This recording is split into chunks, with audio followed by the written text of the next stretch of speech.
అలాగే మనం కూడా మంచి చేసిన కొంతమందికి నచ్చాం. హల్లెలూయా. అందుకే దావీదు అన్నాడు, వాడు తిరిగితే తిట్టమండి, అమావాస్య అన్నవాడు రాజా మీరు కాలేసినవ్వండి, వాడి కత్తితో తల వరకేస్తారని అన్నాడు.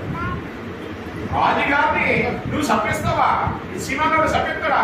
రాజా మీరు చెప్పండి, ఏంటి ఎలా ఉన్నారు అన్నాడు. రాజా అన్నాడు, ఎందుకయ్యా మీరు ఎలా అవుతున్నారు?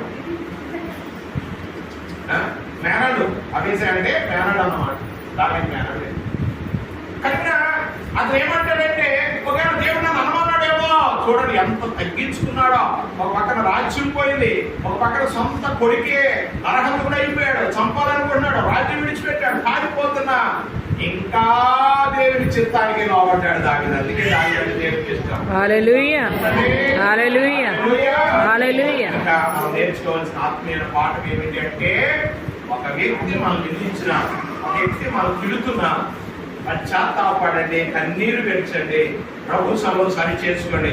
ఓకే దేవుడి అన్నాడేమో, దేవుని చిత్తం నెరవేరని అని ఎప్పుడైతే నీవు ఆలోచించుకొని లోబడతావో, ఆ వ్యక్తి మీద ఒక రోజున నీవు ఏమవుతుందంట, ఎలాగైతే దాన్ని వెళ్ళిపోయాడో చీకుక్క అని మట్టి తీసి చేసినోడు కొన్ని రోజుల తర్వాత అబ్షాలోము చంపేశారు, యోవాబు చంపేశారు. చనిపోయిన తర్వాత మళ్ళా రాజు అవడానికి ఆ నది దాటి వస్తూ ఉండగా మొట్టమొదటిగా దావీదు పాదాలకు పడ్డాడు. ఎవరికి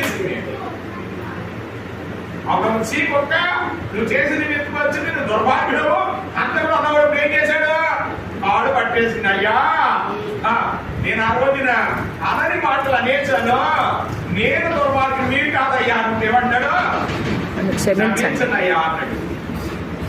దావీదు క్షమించాడా లేదా? క్షమించాడు అక్కడ కూడా. అప్పుడు అనాలి అసలు. అయితే మనం అయితే ఏమంటాం, ఈయన ముందు చంపేట.